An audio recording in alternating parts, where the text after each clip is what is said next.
And I want to begin by relating a very small anecdote to our audience here and those who are watching us. At the age of 17, to think and execute a plan to do microfinance of all things. How did that happen? Because at 17, there are perhaps many other pursuits to chase in life.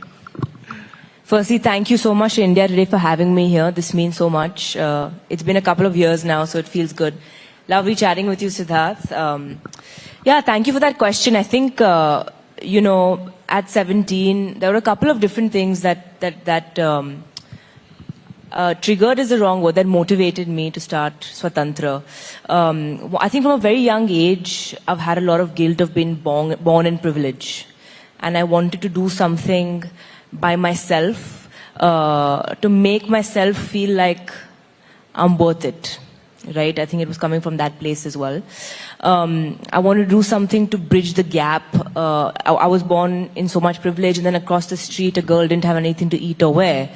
And my brain at that age just could not understand how that is okay. And so I wanted to do, so basically financial inclusion. And then from a very young age, coming from a Marwadi background and just looking around, being a curious mind, I realized that if a woman is not financially independent, she's either, before she's married, she's either under the thumb of her father and then her husband. She really can't make too many choices of her own. She doesn't have that independence. So I wanted to do something to contribute to that as well. And microfinance just seemed to fit that bill for everything across the board. So it was a very, very bold move that I made.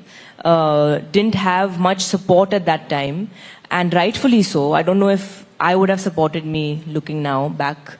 But it's turned out we're the second largest now in the country, with since disbursement 60,000 crore AUM.